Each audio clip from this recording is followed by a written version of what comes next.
right, welcome back to Full Throttle TV. Tonight, it's Vidane Racing and the Rent a Race Car Superspeedway Series. We've got the Michigan 150. I'm Dean Doucette in the booth with me tonight, Casey McMullen. Casey, these guys at Vidane Racing are to take on Michigan, a little departure from your Daytona, Talladega stuff. Should be an exciting one tonight. Absolutely. Michigan, quite a different racetrack. It should have a super speedway element though, so they'll still be in the pack, and it'll be just a little bit different strategy tonight. And I'd like to see who comes to the top of the leaderboard here, because this is new to us. Yeah, absolutely. Going to be a little bit different. Still somewhat super speedway-ish here with the Cup car, but we're going to see some wild action here. I'm expecting to see 4 wide, maybe even 5 wide on this super wide track, and 3 and 4. But we also got a special guest in the booth with us tonight. That's Brad Patterson. Brad, welcome back to the booth. And these guys at Vidane, you haven't seen them yet, but I'm going to tell you, they're going to put on one hell of a show for you. Oh, I've been waiting to come up here. I've heard a lot about this series. I'm really interested in see how these drivers do.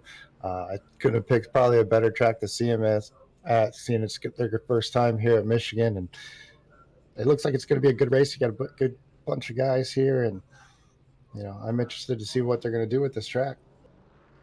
Yeah, absolutely. As we take a quick look in on the point standings here, you got Wes Hogue leading the way at 266 points. Jared Bolliard 7 back.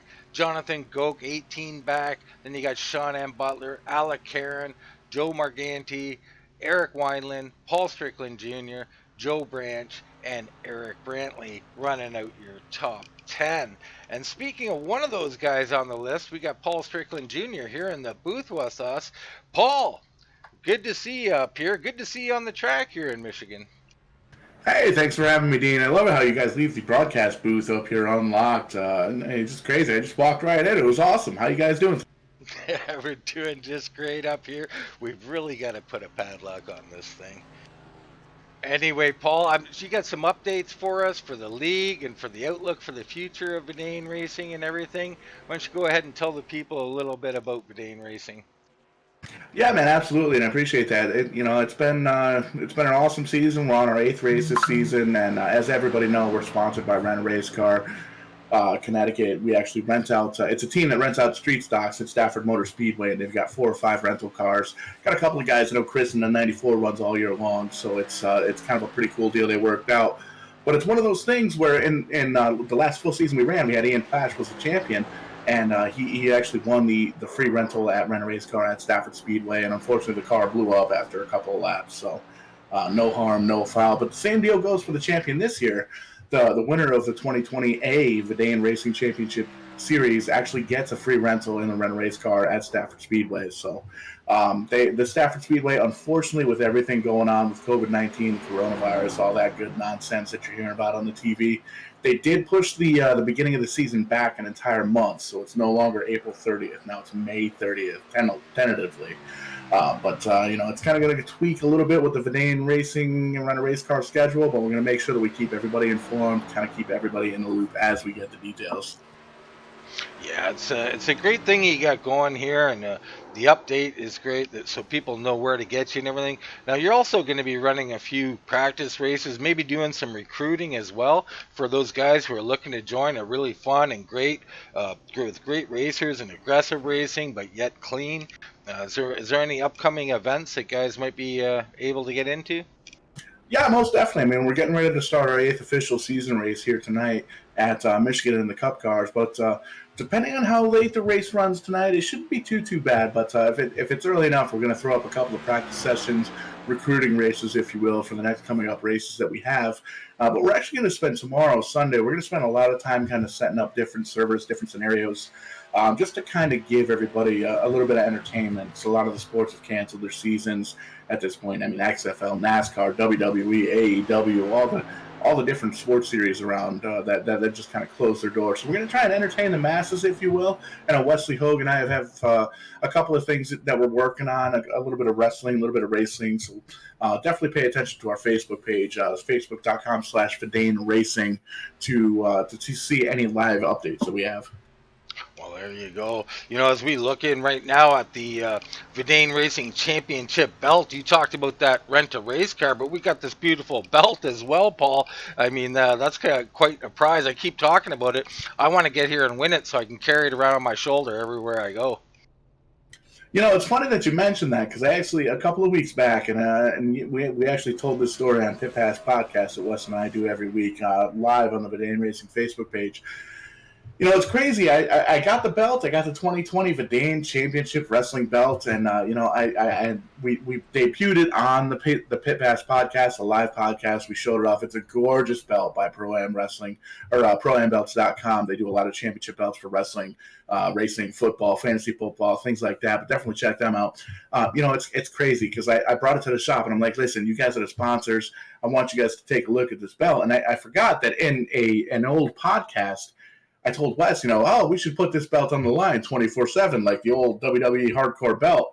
And man, I was at the rent a race car shop and Gary Spinato just rolled me up 1, 2, 3. So right now, Gary Spinato is actually the Verdane Racing champion. But I'm going to try and win the belt back before the end of the season to make sure that we get our 2020 champion his proper championship belt. Oh, that's too funny. And something I hadn't considered. If you're going to walk around with a belt, someone might try and pin you. A lot of good fun there, man. They got to have a lot of good fun here. Check out their podcast and everything. Right now, though, we're almost heading to qualifying, Paul. We'll let you go get ready for that, man. And we'll be checking in with you all night. So have yourself a good race, man. Thanks a lot, team. Appreciate it. Thanks for everything you guys do off here in the booth. You got it. All right, guys. Paul Strickland Jr. there, Verdane Racing. Please go check him out. Casey, these guys, man, with this belt, with this rent-a-race car, just the greatest prizes, a great bunch of guys. I wish I was a part of the racing more than being in the booth. Yeah, how about it? I was thinking that myself. I always think that. I always picture myself walking in the bar, buddies there, and having that belt, just to show off. Yeah, but were you anticipating the fact that someone might try and pin you and take it? Fortunately, I think I might be all right in that category. Yeah, there you go. All right, let's take a quick look in on our keys to the race here. So we've got Saving Tire. These guys, super speedway racers in general, not too used to being on a more of a standard track here at Michigan. Still a little super speedway-ish, but tires could play big, as we also heard about early on in the run. First 4 or 5 laps or so, these cars are a little hard to handle here, so we'll see who practiced more and who's more used to that. You got clean air. Out in clean air, these cars will get a little looser, they'll get a little tighter in traffic, but out in clean air, generally speaking, your car is going to handle more like you practiced and more like you're used to. Should be good for whoever gets out front. And of course, we got pitting here. We've seen green flag stops here lately, and very key to get on pit road without mistakes. We've seen that happen in various series across the board, and it can really do someone in. Brad, here at Michigan, man, tell us a little bit about your experience with Michigan, or what you expect to see from Michigan tonight. Well, with this current tire model on the car and the aerodynamics, you're going to still see that really good draft factor. You're going to also have to worry about the closing rate of these cars, especially going into the corners. Down the straightaways, you're going to get a really good pull. You're going to have multiple lines to choose going into the corner. The cars are going to, they're going to spread out 3 wide. What's going to be interesting is how long somebody can keep it there, if you will. As the run continues to go on, we start losing a little bit of tire. You're going to be in the pack. You're going to have some dirty air around you. The cars are going to get a little looser. What guys are willing to try to keep the pedal down? Who knows how to back out just the right way to still get the apex of the corner to be able to make the drive off? Or who's going to get off of turn 2 possibly very loose down the back stretch? Out of 4, you generally go tight. So it's going to be a totally different set of challenges for these drivers that are used to being on the Superspeedway. We're going to see if they're up for the task and see what kind of racing we get out of it, though. Yeah, we're really going to figure it all out. We're going to figure all of that out right after we go and check out this short commercial break.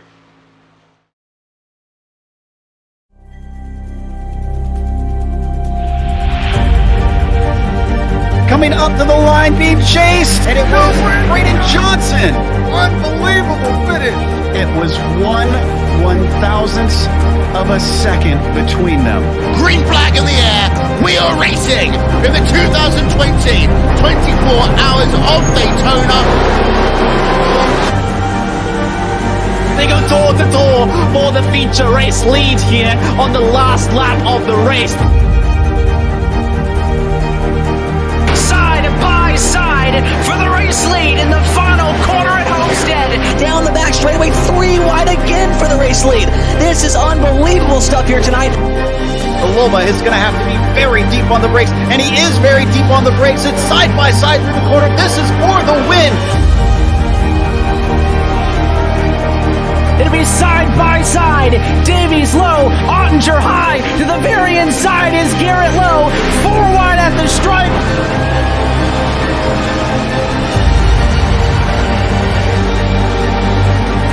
For Audie's win here on this outside line. Neck and neck. Who's going to back out? Does anyone back out?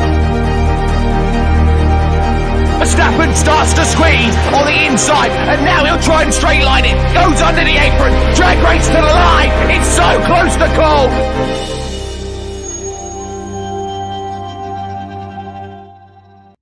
All right, welcome back to the Rent-A-Race Car Super Speedway Series here with Verdane Racing.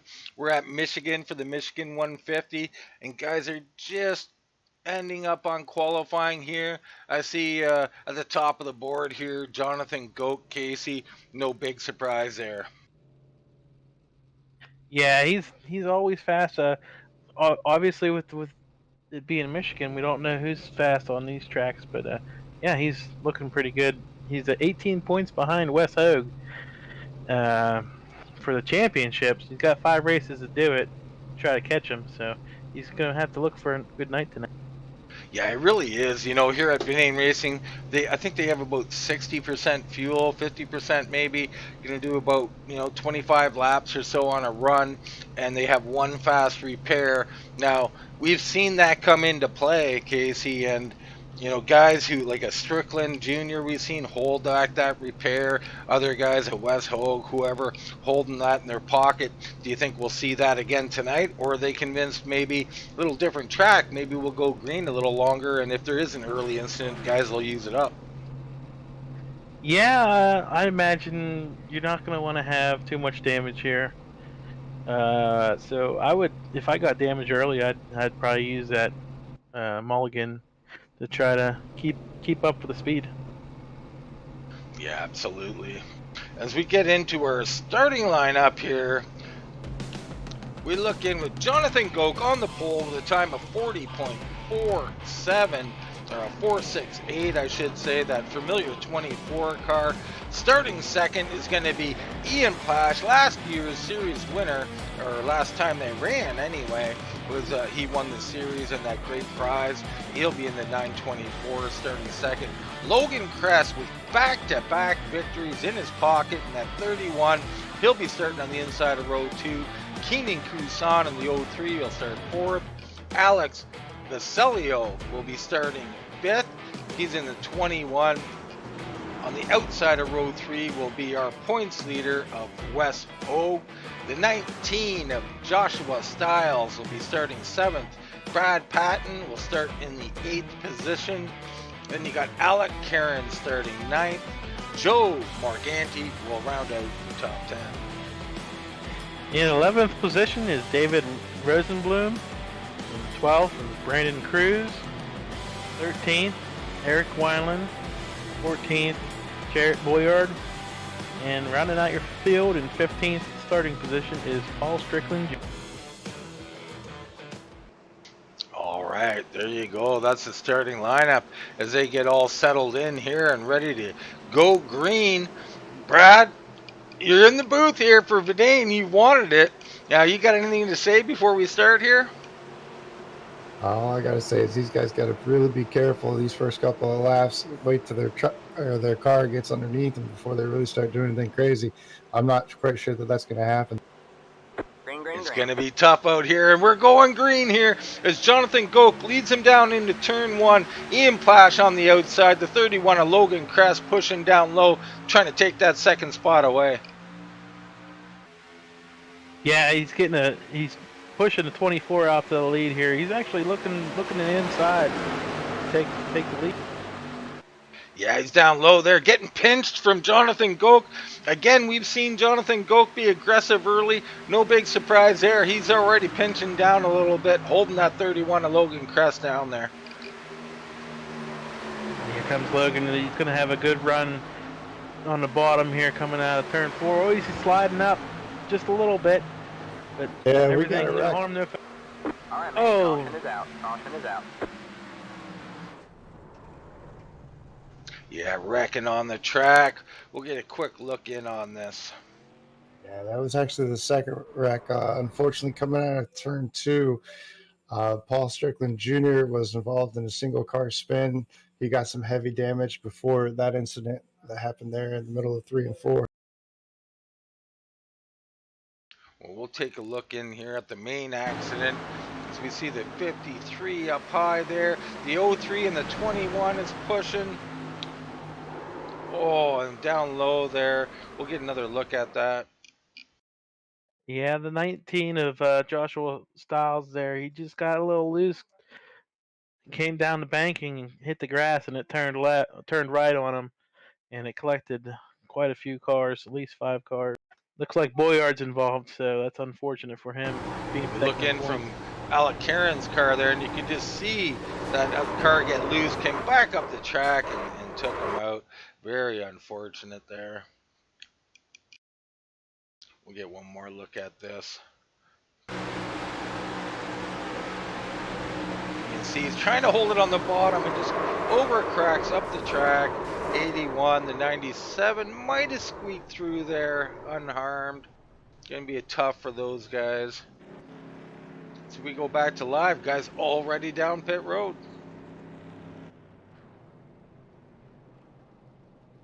Yeah, and I watched Boyard. He got his car fixed up, so he has his mulligan all spent up, and so does the 81 and the 19.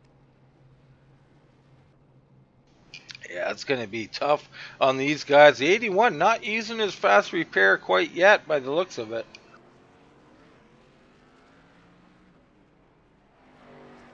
But Bolyard, one of our points contenders, Brad, going to use up that fast repair awfully early in the race tonight.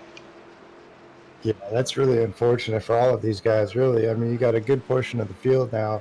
They're kind of behind the 8 ball, and that's one of those deals with these this setup on this track, this tire model. You really got to give it a couple of laps to build up those tire pressures to really get the car underneath you. We saw several cars on that very first lap being very wicked loose.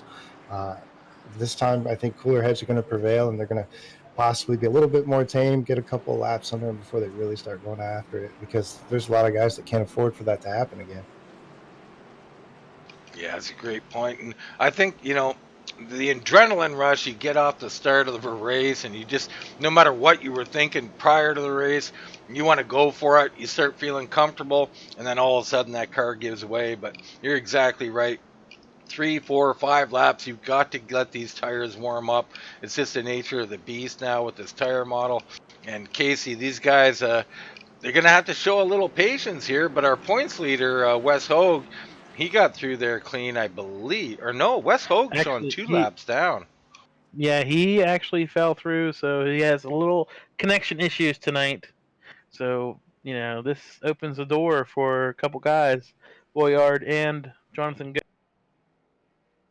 Wow, really unfortunate to see our points leader there. Hopefully, he can get back in this thing and perhaps get those laps back. Yeah, hopefully he can get back in, and it's not too long. There might be some guys that might not make the end of the race. So So looking in on our top 5 here, you got Gokras, Plash, Patton, and Morgante. These guys all quality drivers up here, really up and down the board. You know, they're just maybe not that used to the fact of being on Michigan. These guys specialize on the Superspeedway stuff, but they're branching out a bit here. And we're going to see how this goes out. But right now, Jonathan Goke on the point still, and he's going to be a tough one to beat tonight. yeah, absolutely. I mean, Jonathan's always always up front. So he's got talent, whether it's super speedway or not. So he's always fast. And this opportunity he has right now, he can't afford to have a bad race tonight because how often do you get a chance to gain multiple points on Wes Hogue? Speaking of Wes Hogue, Brad, you got to be a little disappointed here. You broadcast with me another race, and we had Wes with us in the booth. Very entertaining, great broadcaster he was. But you're kind of looking forward to maybe ribbing him a bit, and here he is stuck in the pits. Yeah, it's definitely unfortunate. I mean, it's all fun and games, but you never really want to see something like this, like a mechanical connection error or anything like that, take a racer out of a race. But hopefully he'll be able to make his way back in. I still haven't seen him reconnect yet, so he's just getting a little bit further and further behind. I mean, at this point, he might just chalk it up to being disgusted that happened to him so early in a race. But he's a good competitor. I think it's not over for him. He's, definitely going to have more for this season, but we'll have to see what happens. Yeah, this could really throw the points up in the air here with your leader being out, or at least many laps down by the time he gets back in, if he does. And this is opportunity here for Goke, and he got Bolliard back there and a few others, Paul Strickland Jr. I can't remember. Maybe we should look in at the points real quick here. Jonathan Goke is 18 points back. You got Butler, Karen, Morganti, Wineland. So all these guys with opportunities here. As we continue to pace here, possibly a single file restart here. As Goke is down and away, leading him in. We got Logan Crest behind him, Ian Plash, and Brad Patton, Joe Morganti. These guys all single file here. We're going to try and get a few green flag laps in here, get these tires under us before they really get into it. Well, this will be interesting to see how we get bunched back up here. And, hopefully some guys don't lose the draft. I see the 54 has no front end.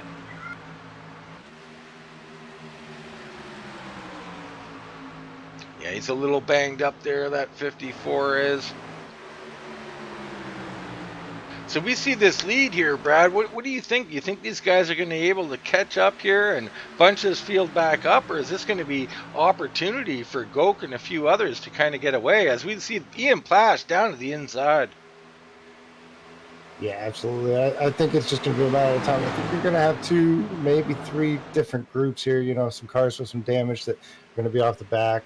You got some cars that are still really loose. I see Ian Flash going down that backstretch, swerving, 31 going to his inside. These guys are racing. They don't, forget to let the tires get air in them.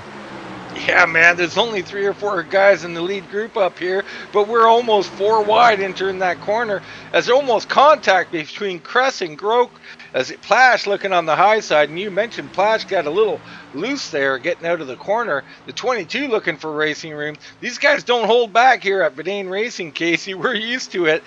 Brad hasn't seen these guys before, but from lap 1, man, they go at it and they go hard. They sure do. I mean, this is pretty exciting here. 3 to 4, sometimes 5 wide. You just never know. And they're always fighting for the... Yeah, here we go, 2 by 2 through the corner here. Ian Plash down low. He's going to filter in front of Goke. Brad Patton there making a move, trying to take second away. And you got Logan Cress, 2 consecutive wins. He's going to go on the high side as we go 3 wide here. Wow, almost contact there. Yeah, it looked like Jonathan, thought about points there and backed out of it a little bit, so good on him. And he'll have a nice run down the backstretch. So we look just behind these guys. You got Morganti here getting back into it. The 21, that's going to be Alex Vasilio. He's getting right back in this thing. So we're now up to a 6-car pack here. As we can see, the draft is alive and well here at Michigan. Absolutely. I see the 97. Yeah, he's catching up. He's 1.1 seconds back. He's got that draft, and he'll be up here fighting with the lead. And it looks like we have another pack about 5 seconds back, so a little bit further off, but they'll all I need is a caution. Yeah, you can see Joshua Stiles back there, a couple of others. Looks like the 21, looks like we might have another number issue here, as it's showing the 21 5 seconds back, but he's up here in the lead pack. Yes, 21 is actually the 8, or what is it? 8? Yeah, Eric Wineland running that. So 8 on the board, 21 on the car. As right now, Ian Plash leads this thing, and they're 2 by 2 behind him, looking to get a little action here as Brad Patton gets a big push down to the inside.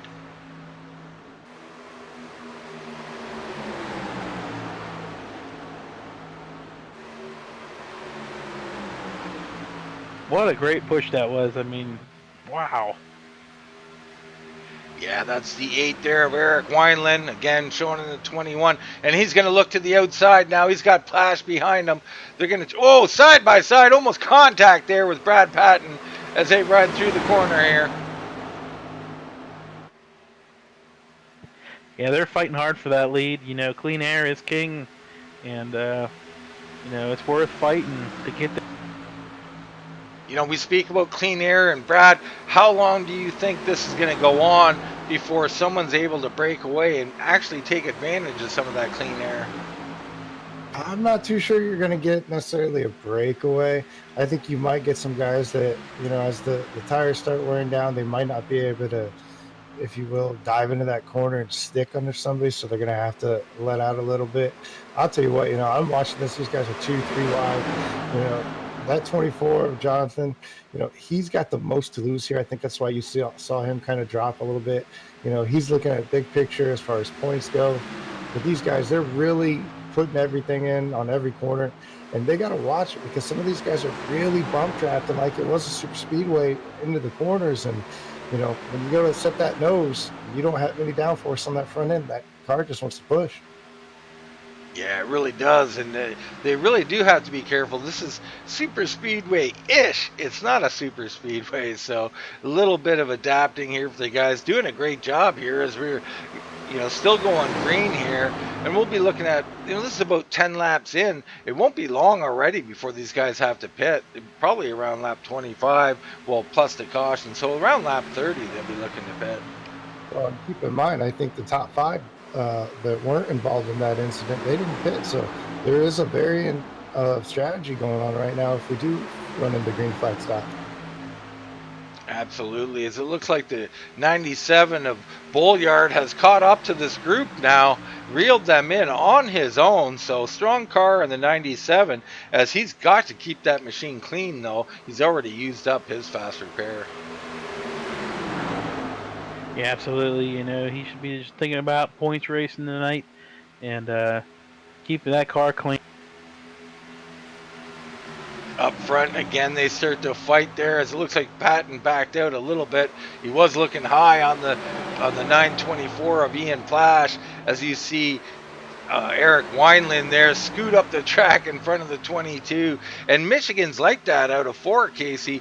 These guys, you know, you can come down low, but you scoot all the way up the track there, and sometimes you can be 2, 3, 4, 5 wide even. You've got to know where everybody is. Right, and you got to rely on your spotter to tell you who's who and hold your line, because I've been there and, man, it's sketchy. You know, there's a lot of room here. But, you know, they do get 5 wide coming off that corner. As we see Jonathan Goke here making a move, thinking about maybe going for the lead here as he gets up to the bumper of that 924 of Ian Plash, scoots up in front of the 22 as we're talking about going up the track in 4. That's just the way it's done here. And you got the 31 of Logan Crest now looking as they go 3 wide down into 1 here.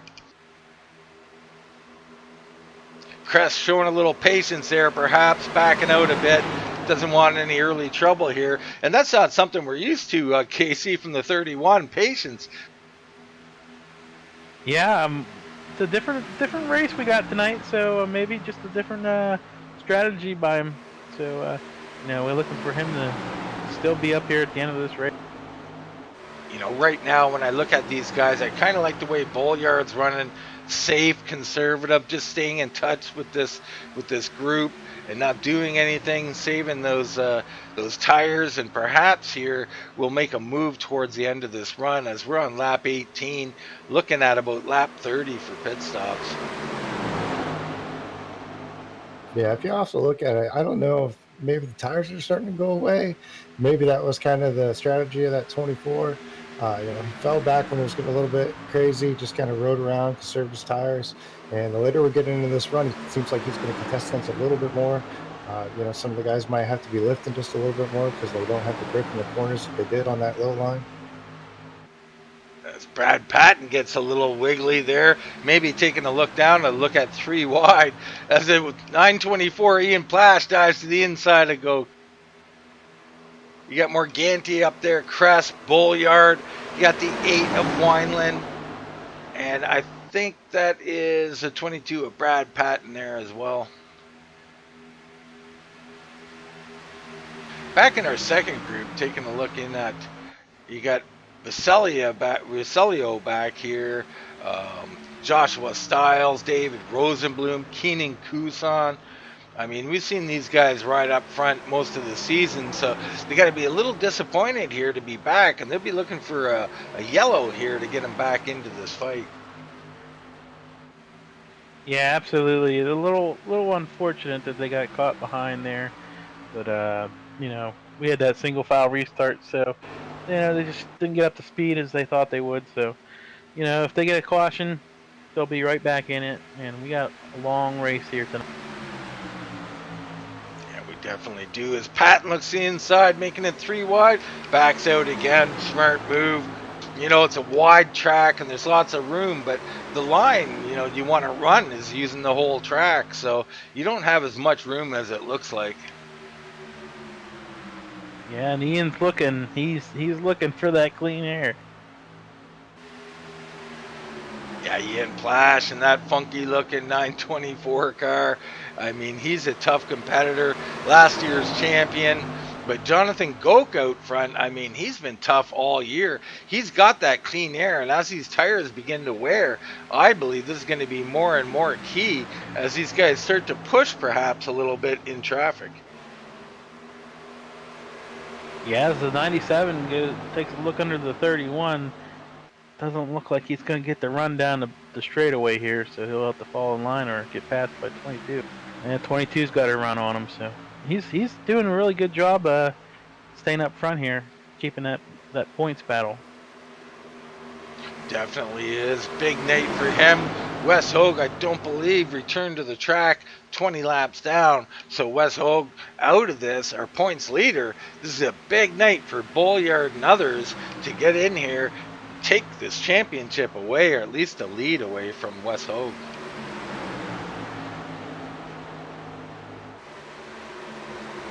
We see Goke get on by the 81 there. The 81, I believe, that's 2 laps down, possibly 3 laps down. So very unfortunate for Alec Caron there. And he still hasn't used that fast repair. Perhaps a mistake not using that earlier on. Right.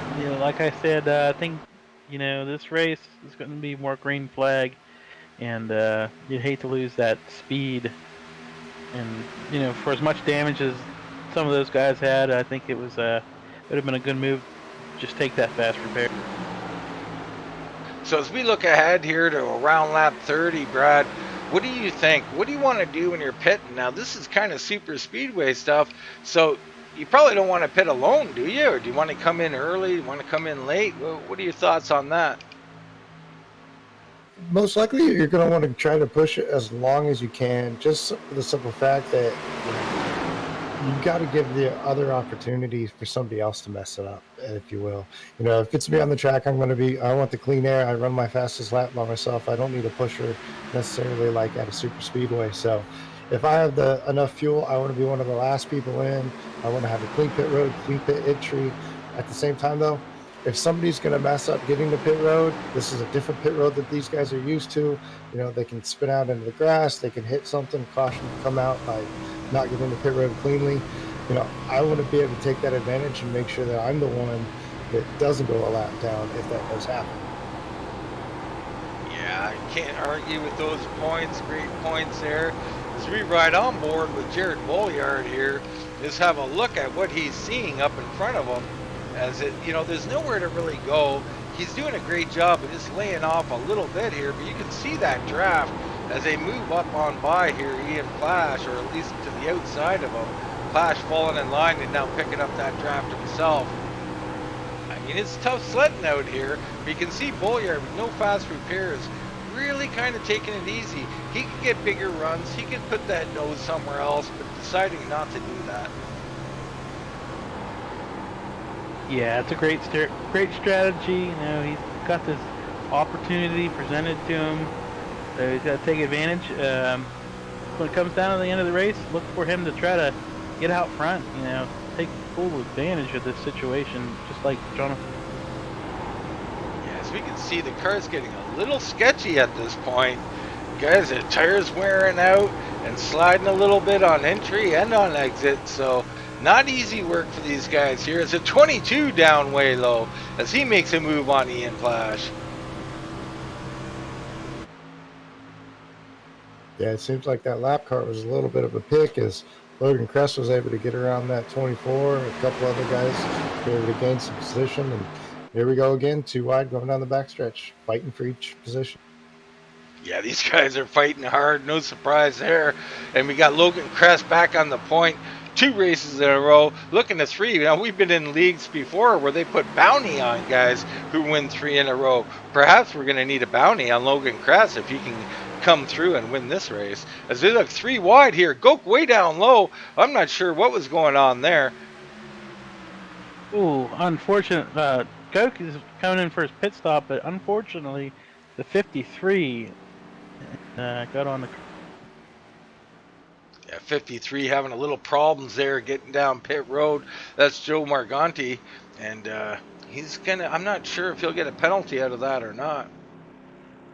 But interesting, lap 28, and we're into the pits here. We're starting our cycle as we get back up to our lead group here. So it'll just be a matter of laps here before Logan Kress, and the 22 looks like he's coming in. Maybe a couple others. Yes, 4 or 5 guys coming down pit road right now. Yeah, and Jared Boyard, he stayed out to lead a lap to get another point for the championship. It was a good entrance by those 4 cars. Yeah, this guy's doing a great job here getting down pit road. They're all getting in their stalls. Looks like everybody's in safely there. And Bolliard, as you said, out here leading the race, getting that valuable point. But he's also losing time out here. No draft, all alone. We'll see if he comes down right away. And here he comes, entering pit road right now. It'd be interesting to see where he files in. Now, I always like this move of coming down alone as long as it's within 1 lap like he did, so that you can avoid the carnage of these super speedway style pitting when you've got 8, 9 cars sometimes coming in, slamming brakes at different points, possible wrecks everywhere.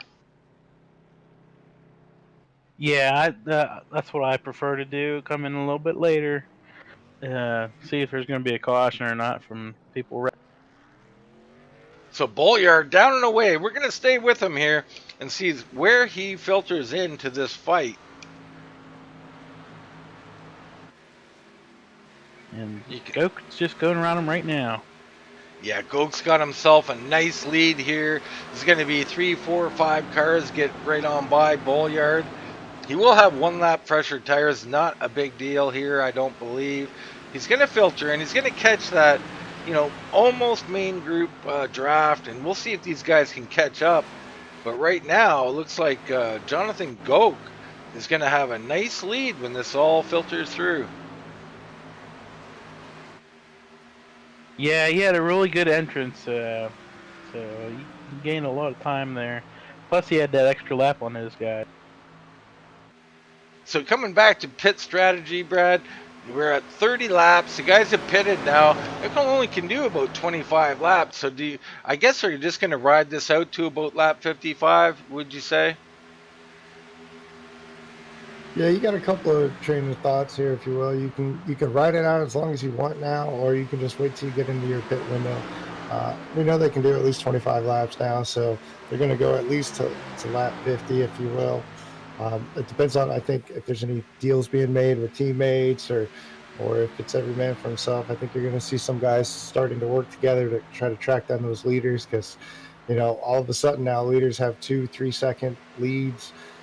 It's going to take probably 10 laps for everybody to finally get back together in a pack, but I would expect everybody to form back up, if you will. So it's going to be contested, especially as if the leaders, once they do get together, if they start fighting for that lead, it's just going to bring everybody back together even quicker.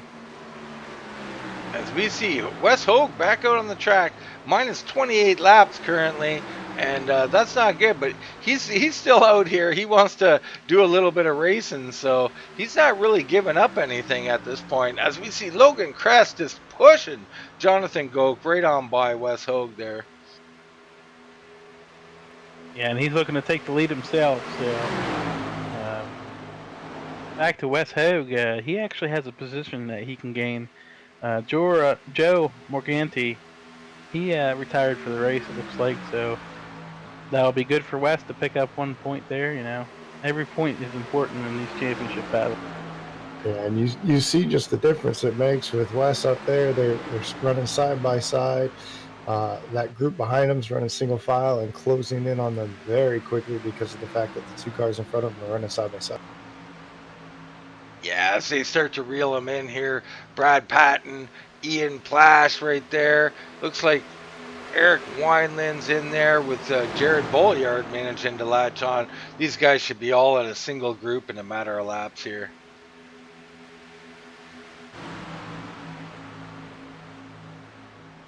As they continue to run in packs of two here. Reminds me of those terrible Superspeedway days when NASCAR brought in that package and it was tandem racing. Oh, the good old tandem. I actually liked liked tandem racing back in the day. Probably one of 5 people. Yeah, I say terrible. I don't know. I mean, I'm just going with what the main consensus. I didn't necessarily hate it. It was interesting to a point. But as we're 3 wide up at the front right now. Well, this actually brings in an interesting question that you guys can chime in on, being racers yourself. If you have a car that's 29 laps down and he's the leader of your points, should he really be dicing it up with the leaders of the race, especially somebody who he's fighting for points on? Well, this is a case of you race how you get raced, I believe. And we've seen last week lap cars up there fighting in the lead pack. We had 4 lap cars and 4 guys racing for the race win. And those lap cars really playing a pivotal role in that race and perhaps upsetting guy like a Wes Hogue. Here he is now, laps down. And what's he saying? Hey, they didn't give me, I ain't giving. Absolutely, the rules reversed right now. So, yeah, I don't expect too much give up right now. As we see this pack all formed back up now. So you got Logan Crest leading the way. Wes Hogue laps down, and Ian Plash looking to make it 3 wide here.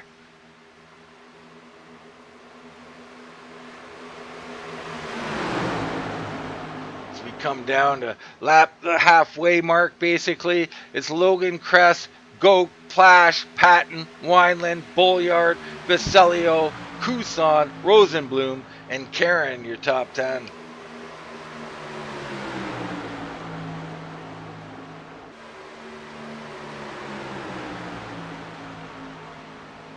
Yeah, what you're seeing here is Wes Hogue. He came here to race.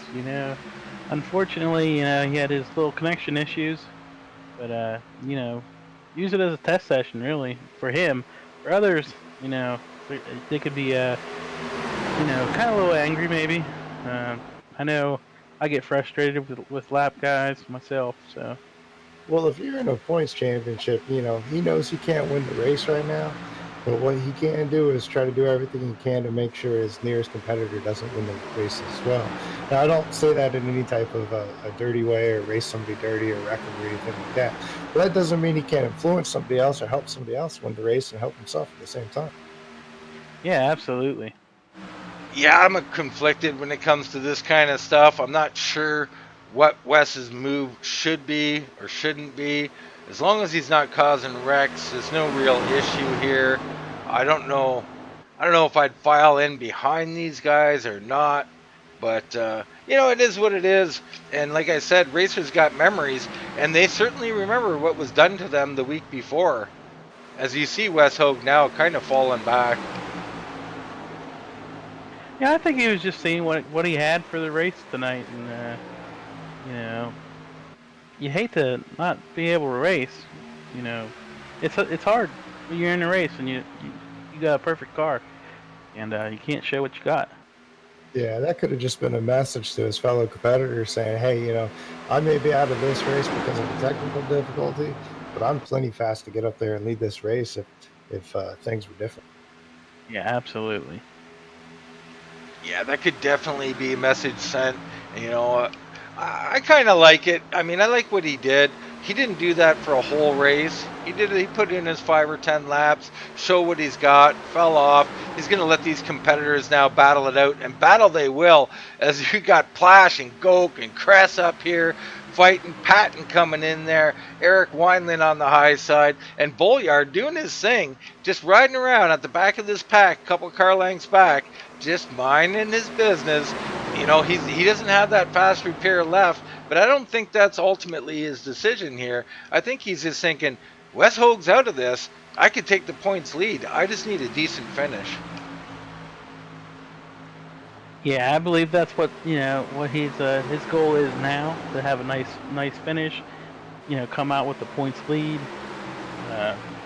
And just take care of his stuff right now, because he lost that fast repair. So just be there at the end, and hopefully he can have a nice finish to put himself in position to take the lead.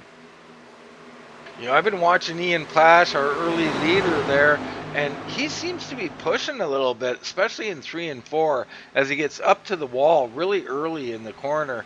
And you see him wiggle there a little bit, as he's just struggling a bit with the handling on that vehicle, I believe. Yeah, he looks a little wiggly coming out, and a little tight, right there. Looks like. Oh, and he gets caught behind Paul Strickland Jr. there. Falls back. Smart move by Plash to lay off the throttle there. Avoid that. He'll file back in behind Bolliard and catch right back up. Yeah, I think the track's currently in one of those changes, if you will. Because if you notice, none of the guys are really darting around. They're all kind of minding their business. I think the track's going through a transition where all of the cars are starting to tighten up a little bit. You're not seeing those dive bombs to the bottom. You are seeing a lot more being pushing up through the center of the corner and on exit. So I think we're going through that track change, and it's really tightening up on everybody, and they got to see what they got or how they can change their line to accommodate it. Yeah, absolutely correct. As we look back now, you got Vicelio here in 7th place, back a little bit. Kusan in there with him. As Kusan's down on pit road now, a little strategy here, a little early stop. Really surprising. He's got 32 left to go. I don't think he can make it. Is this a bad call by Keenan Kusan?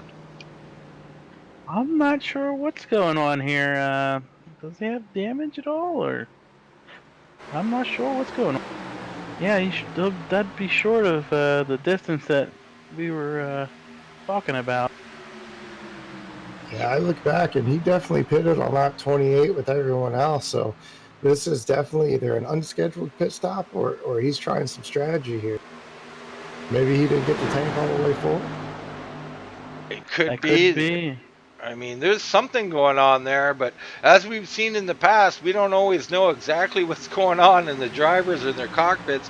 We've called it wrong before, but as it sits right now, it looks like Keenan Kusan making an unscheduled stop and perhaps needing to make another stop after this. This could be a big mistake for him. As we look at Eric Wineland here in the 8, on the inside of Jonathan Goke, Logan Kress still leading the way here as they're 2 by 2 headed down into corner number 1.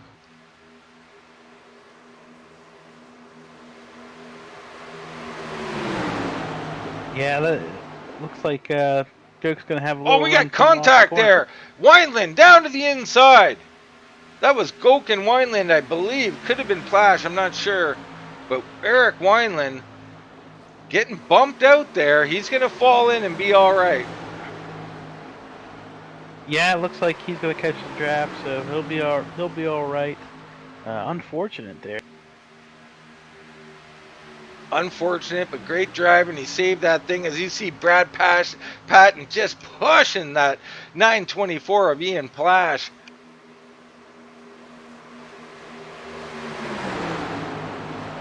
So Plash and Goke here side by side coming out of 2. They're going to run the back stretch side by side heading down into 3.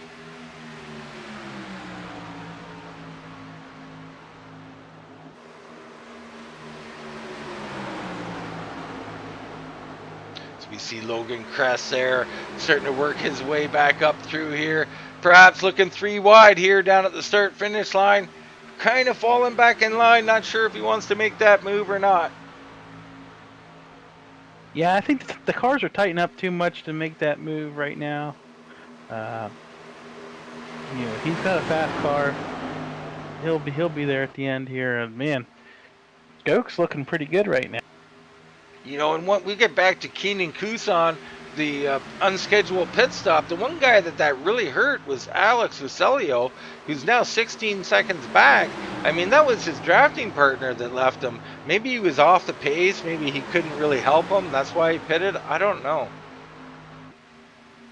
I don't know, but that used to be a pack of 4 cars, and now it's just down to him.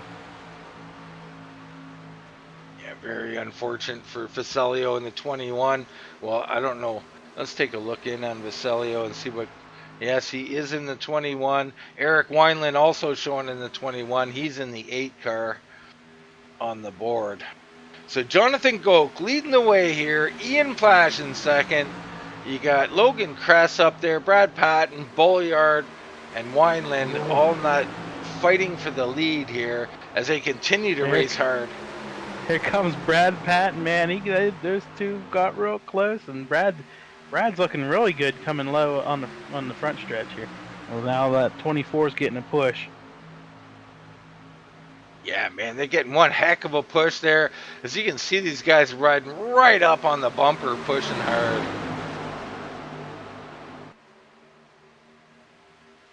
Yeah, that 22, it doesn't seem like he gets too tight. So he's looking like maybe he saved some stuff here. So as we come down to 26 to go now, pits, you're in your pit window now, and it's going to be interesting to see if this whole pack comes down together, which I expect they will do. And could Carnage and Goke is down. And a 22, both in. So Patton and Goke down on pit road here. Interesting strategy where they just peeled off quickly. The rest of the group not able to come in with them. We'll go back up to our group and just see if they decide to pit this time around. Yeah, I think it'd be wise to get in here this lap here. Not to lose the draft. Well, that's just it. They could catch them off guard with 2 of the cars only going down, and you got another 6. If you really wanted to take advantage of this, and you could all form up and turn some much faster lap times than the 2, and kind of put them on the outside of the strategy. And the 97 and the 8 car of Eric Wineland are coming in. Yeah, we see those 2 coming in now. Good call by them. But up front, I'm getting worried about Logan Kress here having all kinds of internet difficulties as he disappears time and time again and you can see those puffs of smoke. That's from him appearing and disappearing. And if he keeps up like this, it's only a matter of time before he disappears completely. Yeah, unfortunately, that's the way it's looking right now. Yeah, it's not looking good for him. It almost looks like the 924 is smoking or something at this point as he's down. Ian Plash, wiggling. Does he get that thing mowed down enough? I think he did. Man, that's getting all the out of your car there for pit entrance. Yeah, absolutely was. Him and Logan Kress here on pit road currently. As we see, that looks like, is that the 22 coming off of pit road? Yeah, the Yeah, he must have had 22 a was, penalty. he had to come in for a penalty, I do believe. Brad Patton going to be a race killer here, and pitting always key here under green. That's going to play really big. As we look up at Jared Bolliard now, he's up there with Eric Wineland in that 8/21 car. Wes Hogue up there again, still many laps down for Wes. Very unfortunate. Yeah, and Goke got a great lead here, and it might separate these guys with Wineland and Boyard. They might be on the outside looking in here. Yeah, I think this is going to come down to 4 trucks, or 4 cars, if you will. I think Ian Plash is in the clean. Logan Kress, they're right behind the 24. I think this pit stop really changed the complexion of the entire race. It really did. Plash and Kress will get back up here, no doubt about that. But will Wineland and Bolliard be able to make it back up? Or am I confused? They're about 2.5 to 3 seconds back. They're not going to get that draft. So unfortunately, it looks like they're going to be in a disadvantage right now. So as you can now see Plash entering our screen here, he is caught back up. Logan Kress back up. So our top 3 is going to be Goke and Plash and Kress. Now, we had someone else, Vasilio just hit the pits again, I believe, or it filtered through.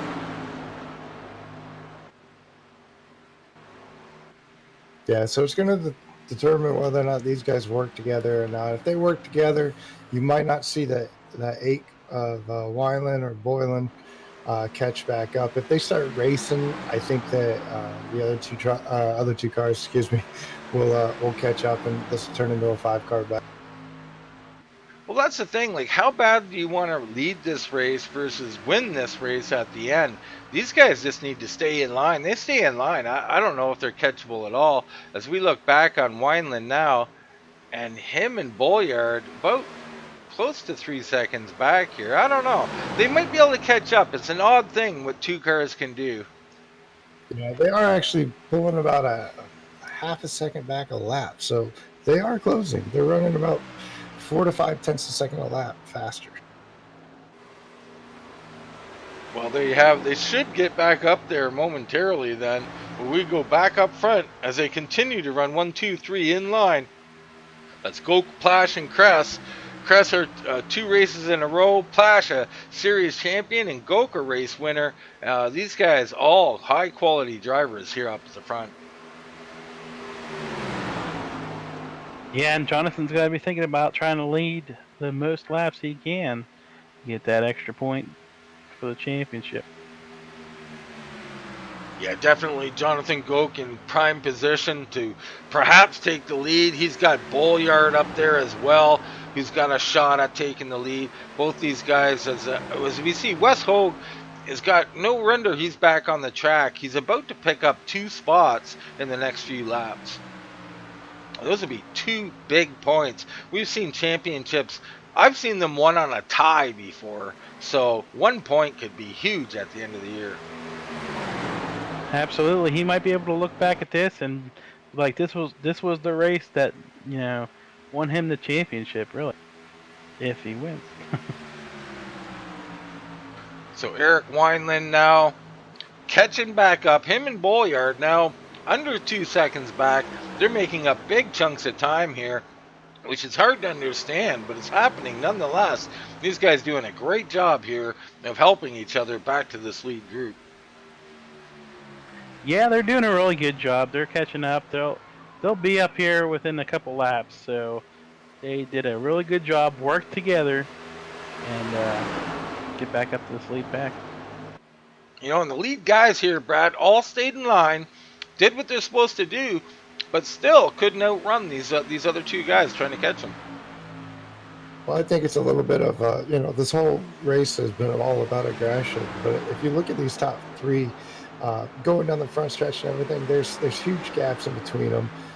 If you look at Bolin and Weiland, they're really close together. They're really maximizing the amount of speed, and it's really showing on the speed of entry into one. They're running 5 mile an hour going into turn 1 and 2 faster than those three cars in front of them because they're sitting there and they're giving everybody their spacing, and they're getting a little bit of sniff of that draft. And you know what? They're there. Yeah, as we looked into them, they had a little space between them, but you're right. For many, many laps, they were nose to tail, locked together, and it really paid off as they are now part of this group, a five-way battle for the lead. And we're going to see racing commencing again here as there'll be no more single file. Already, Logan Kress looking to the inside, getting a push from the 8/21 of Eric Wineland. Don't think those two cars don't know that. They know that they work very well together. So if they get in a situation later on, they know that they can lock onto each other. Goke and Wineland contact as they run door to door through the entire corner. Wow! Unbelievable close racing there. Yeah, that's about the biggest mulligan he wants to use tonight. Goke I'm talking about, because gotta think about that championship. Man, that was close. That was unbelievably close as now Wineland all over the bumper of Kress. He's not holding back, man. That Eric Wineland, he wants to lead and he wants it now. As Goke comes back underneath Bolliard here, he's going to work his way back up here. He won't forget that contact. We'll see what he's got when he gets up here. As we come down to 14 to go now, Eric Wineland pushing Logan Kress. Again, Logan Kress looking for his third race win in a row. They're starting to pull a little distance here, as it seems like Wineland seems to be the guy you want to be around, as he brought Jared Bolliard back up to the pack. Now he's pushing a little separation here from the top two from the other three. Yeah, it looks like he definitely learned something chasing down this field. That what exactly he needs to do is, it looks like 31's still having that connection issue, and that could really spell disaster later on in this race once they get really tight quarters. Yeah, it really can. It really unnerves drivers around you. And I'm not sure if you lose a little bit of the draft when you're blinking out and all that. It's going to be very tough. Hopefully that all works out for Logan Kress as he continues to blink in and out of this race. As we watch Jonathan Goke here, we're going to hop in his cockpit and just see what he's seeing. All over the bumper of the 8 there. He comes to the inside. He comes down. You can see Logan Kress disappearing there as Goke looks down the inside here looking for the race lead. Yeah, if you're the 8 car, there's really nothing you could do. You can't push the issue when you got a car like that flashing in front of you. You don't know when he's going to reappear, if he's going to reappear. You just kind of have to feather out of the throttle and hope you don't create a wreck. As he falls to the back of that group, perhaps realizing the trouble he's causing with that blinking, the 31 at the back there. Now Bolliard's up there in fourth, and Bolliard been sitting there in the catbird seat all night long, minding his business, saving his stuff. And now is he ready to get up here and start racing as we come down to 11 to go. And this race almost, we're getting down to the nitty gritty here. I don't know where you want to be. Where do you want to be, Casey? You want to be first on the last lap? You want to be second? You want to be high side, low side? I mean, does it even matter? Well, I mean, depends on your position. I mean, you could throw some blocks out front, so that's probably where I'd want to be. I hate blocking, but that's what you're going to have to do at the end of this race. And here we go with Wineland and Goke again as they run side by side another time. They did this earlier. They've had contact once or twice this race already, and it looks like they're not done with each other. Yeah, they've been side by side quite a few times. The first time, Eric he went into the he went way down low after making contact and saved it. So, and then Jonathan had to get out of the gas the next time. So we'll see what happens the third time around here. As now Kress and Goke go side by side. Kress not done up here. He seems to have his issues sorted out with the internet, and he's getting back in this thing. Logan Kress going to the inside of Jonathan Goke. Ian Plash, your race leader in the 924, as they come up on lap traffic here. A possible peck as Goke filters in there, finds the room just in front of Logan Kress.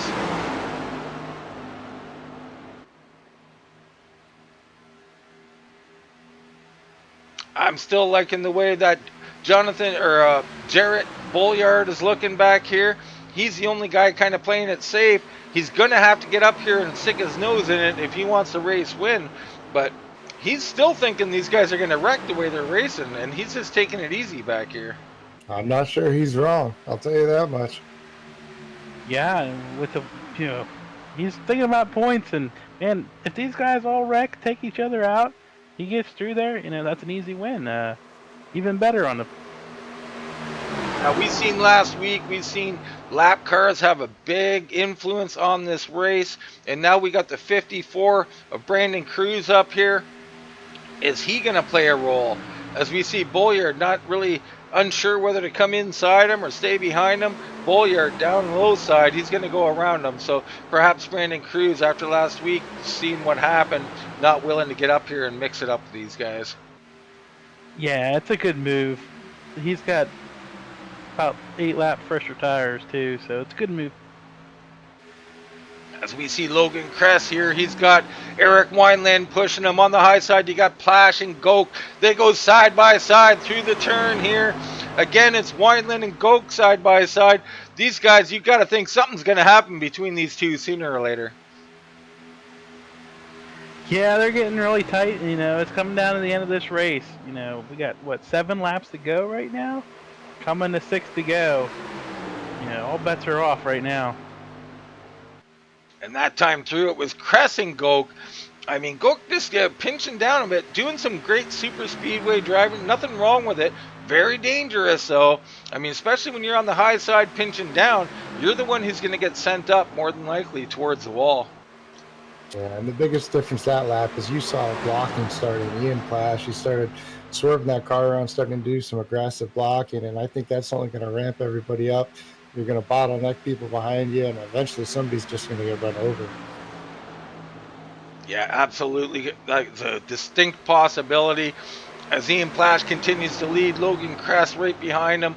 You've got Wineland there, Bolliard. So those are your 4 fighting for this race win. As we come down to 5 to go here, Logan Kress looking to the inside, Ian Plash. Did we just lose Goke? I think we did. That would be a tragedy for him. Looking for a good points night, and it looks like we might have just lost. He's back on track, but it looks like he did one of those things where it's not just a blink. You blink and you lose a bunch of seconds. So unfortunate for Goke, he has lost. He's lost a pack. I don't think he's going to be able to get back up there. Jonathan Goke going to have to settle in and take a 5th place finish if he's not able to catch up to this group. But up front, Logan Kress, now the race leader. You got Wineland in there. And, now we got Bolliard. Oh, they look 3 wide. Wineland look underneath the white line.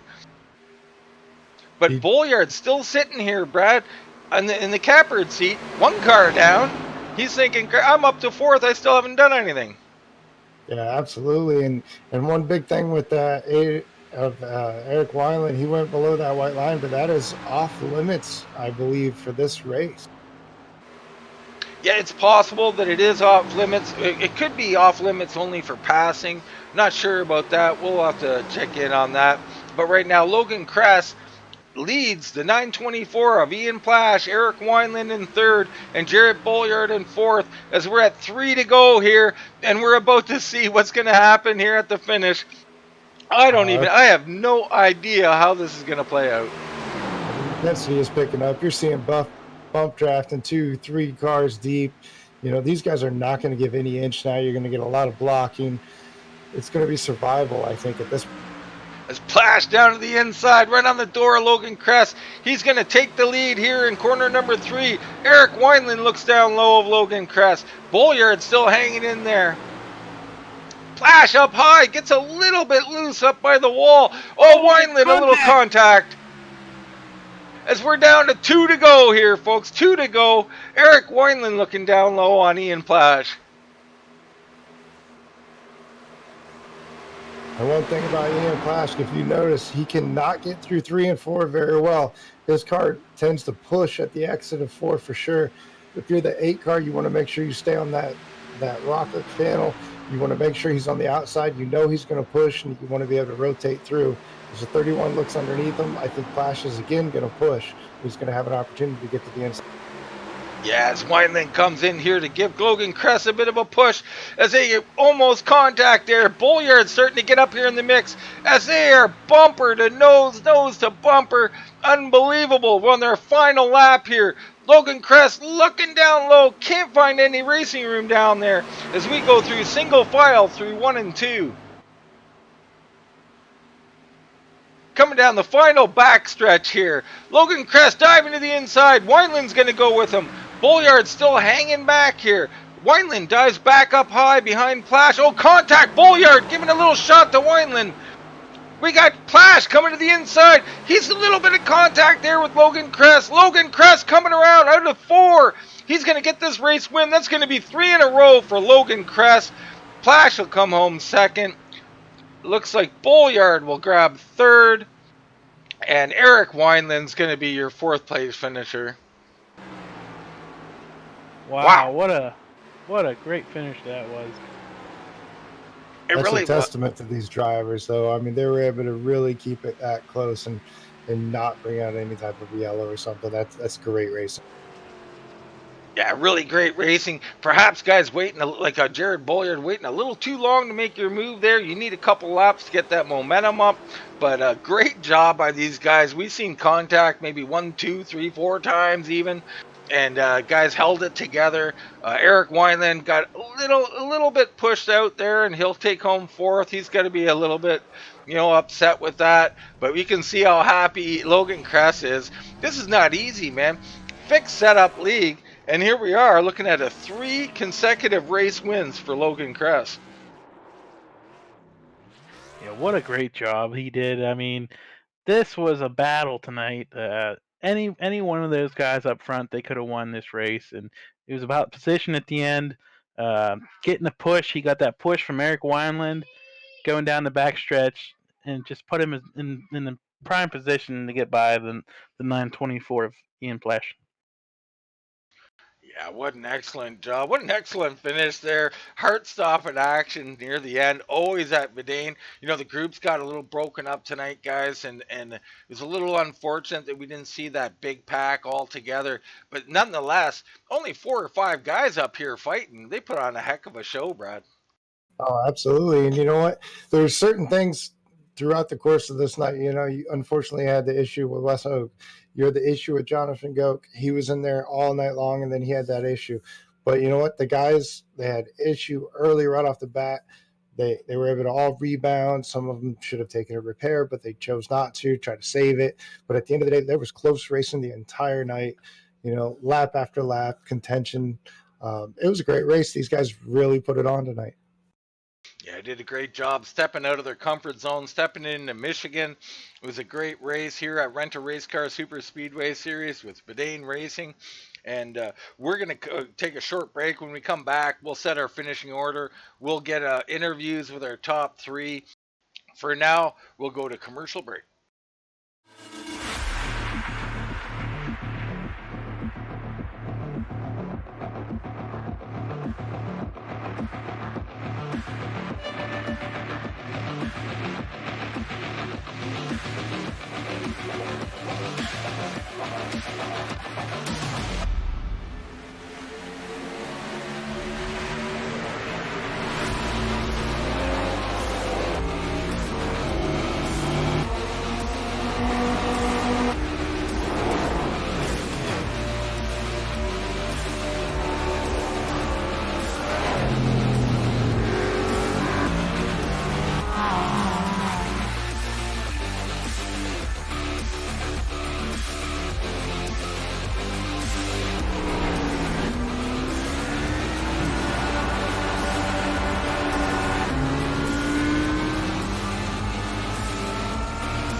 Welcome back to the Renter Race Car Super Speedway Series here from Michigan International Speedway. We had the Michigan 150 tonight. What a fantastic finish as Logan Kress becomes a three-time winner, 3 races in a row. And we're going to take a quick look in here on our results tonight. So Logan Kress in the 31 will take home that victory, 3 in a row. Ian Plash, last year's champion, will take second place. Jared Bolliard, sitting in that catbird seat all night after using a fast repair earlier, will take third. Eric Wineland getting a little contact near the end in the 8. He's going to take fourth. Jonathan Goke, an unfortunate incident with the internet at the end of the race. That'll put him in fifth. Alex Vasilio, stuck all alone on the track, will take sixth. Brad Patton, Keenan Kusan, David Rosenblum, and Eric Karen will round out your top 10. Yeah, and 11th, Brandon Cruz and Strickland Jr. finished 12th. And Wes Hogue, with that issue, finished 13th. And Joshua Stiles, 14th. Joe Morganti, 15th. Yeah, we've seen Wes Hogue there get 2 points, so, not the best finish for him with that early internet problem where he went down over 20 laps. 2 important points, though, Brad. We've seen championships won by less than that. Yeah, absolutely. It may be a part of the commentator's curse. I'm here. Wes has a bad night. He's definitely not going to want me back in the booth, but you know what? It was unfortunate that it happened, but I'm glad I was able to be here and witness a great race. Yeah, man, and I'm sure there's no curse there whatsoever, but it was a little unfortunate.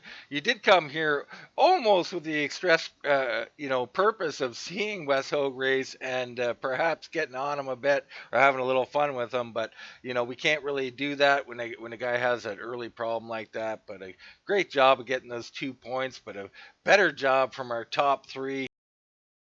And speaking of our top 3, Brad, I believe you got our third place finisher right now. Absolutely. I got the number 97 of Jarrett Boyard. Jarrett, it seemed that you started a little bit deep in the field. You were able to make your way through, especially to avoid that first incident. And then it looked like you were more on the, hey, I'm going to play it safe for most of the race, which ended up being a great strategy for me. Go ahead and tell me a little bit about your night and how you were able to make your way through. Well, the race didn't start off very well because I was in that first incident. I had to use my reset after that. That was interesting and didn't make me very happy because it looked like it was all just a bunch of lag, and I got knocked out of my reset. But I came down pit road, fixed it, and then I had to play it safe because I had no reset. Unfortunately, Wes had his little issues, but that gives me a chance at gaining some points, and I knew I had to take advantage of that if at all possible. Yeah, it seemed like throughout the race, you were definitely playing a little safe. I mean, we understand that with only the one. At a certain point in time, were you kind of looking at it more from a risk versus reward, especially as far as when points are concerned? I mean, how much were you really willing to risk to get the win versus to try to really make up a lot of points? Well, I didn't want to go for the win if it involved me wrecking until I wasn't going to go for it till the white flag because there was less risk involved as soon as the white flag flew. But after that, I wasn't in really a spot to do anything, so I was trying to help Eric on the last lap, and we just mistimed it, and I ended up clipping him. And then I tried to give him the spot back coming to the line, but I didn't slow down quick enough because I was trying to ask him if he wanted to spot back, and I just didn't get it done quick enough. I was going to give it back to him. Yeah, we had seen earlier when you guys came out of the pit road, you guys were a little bit back and you guys seemed to work really well together. I had mentioned that, that's something that you guys obviously learned that you could work well together and it might come to play a role at the end of this race. So, unfortunately, that last lap incident between the two of you two might not have worked exactly the way you wanted, but still, you did a great job tonight. You weathered the storm, came home third place. I'm going to kind of just open it up for you to let you thank anybody you need to thank and just tell us a little bit more about your night. Yeah, I wish it would have worked out a little bit differently at the end, but third place is pretty decent. Can't complain about it. I'd like to thank everybody who puts the league on. It's a lot of fun, especially this race. I know they put a lot of work into the setup, and it was definitely a fun setup at Michigan.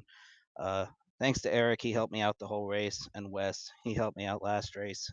Unfortunately, he had his issues tonight, but he was still there running a lap down. We were hoping we get a caution so he could get his lap back, but it didn't work out that way. But big thanks to him for all the help. And I think that's about it. No sponsors really. Just looking forward to next week. Well, it was great watching you run tonight. Congratulations on your third place finish. Obviously, made some gains in the points tonight. I believe we have Casey standing by with our second place finisher. Casey, go ahead and take it away. Yes, I'm here with Ian Plash, finished second tonight. Ian, it's good to see you tonight. No, we haven't seen you too much lately. I know you've been busy, but man, what a good race you had. Tell me about it. Yeah, honestly, it was a good race to come back on and race it out. I had this one circled on the calendar almost the entire time. We couldn't make it work for race 4 with the Michigan setup, and made a couple of revisions 2 weeks ago when we realized, hey, instead of doing Vegas, let's do Michigan. And great package all in all. I didn't really expect it to be that green all the way through, but to have just as much of a brawl as we were having up at the front of the pack that entire race, it's a big smile on my face the whole entire time. I was definitely feeling the pressure. It was pretty wild out there. Yeah, man, I tell you what, you guys put on a hell of a show for the cars you had out there. I mean, it was very entertaining from our point of view. So you did a really good job there. What happened there at the end? You looked a little tight. I don't know if you were tight, but it looked like you were a little tight coming off of turn 4. And tell me about that.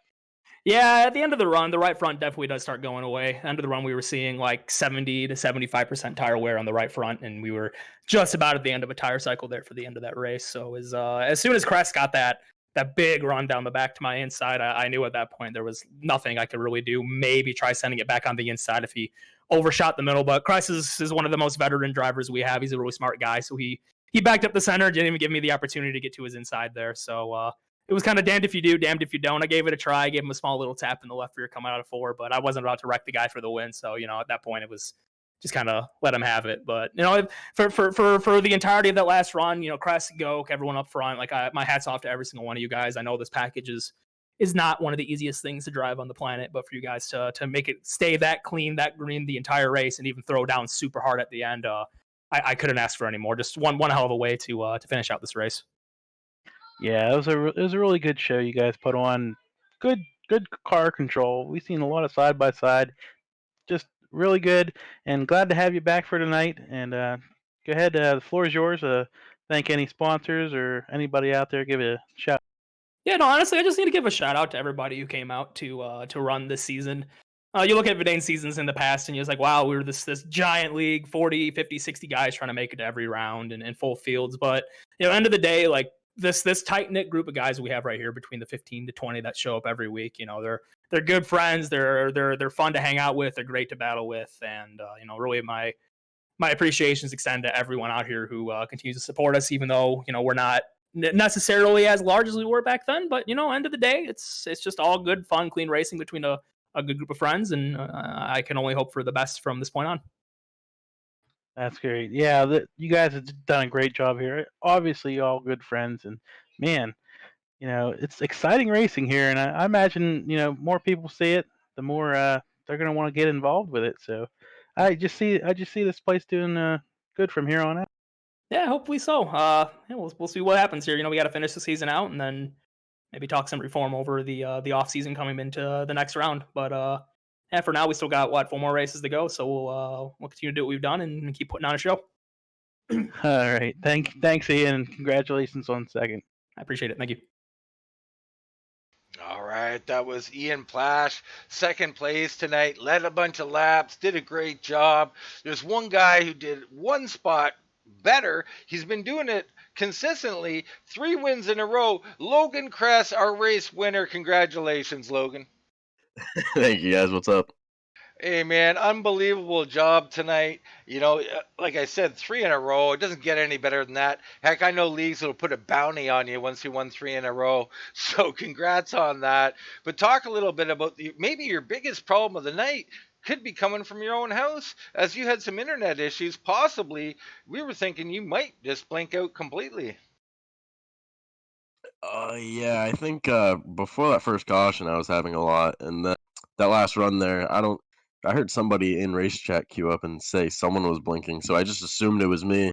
and I think we were entering turn 3, so I just pulled high and let everybody go. And then I hit my F key and I pulled up my connection. And once my Q bar went down, I was like, all right, let me try to work my way back up here. And just the way the lines moved and Eric there at the end pushing me down, giving me a hell of a push on the back, just gave me enough to do something going into 3. Yeah, real class move there, Logan. Moving out of the way when you realized there was an issue. We noticed that. We noticed it clear up, and you came back up there. And you talked a little bit about Eric Wineland. He was doing a heck of a job. He brought Bolliard all the way back up to you guys in the pack by pushing him and working with him. Then he was a great pusher up there. But we've seen some contact there in the last lap. I believe a little bit of contact with you. We've seen Wineland get contact, I believe, with Bolliard a little bit. Talk a little bit about the finish of that race. Highly exciting and a little bit of contact amongst a few guys. Yeah, the last lap, I really wanted to be second. And ideally, in a perfect world, I would have nobody on my back bumper, and then I could just back off and let Ian get out, or whoever was in first, get out to a pretty good sized lead, get a run down the back, and then it was just a race of whoever protected our gut to the inside going into 3. And then once I ended up getting there, went to Ian's inside, I knew he backed off early into that corner. I was like, oh, he's probably going to try a crossover, so I tried backing up the corner a little bit.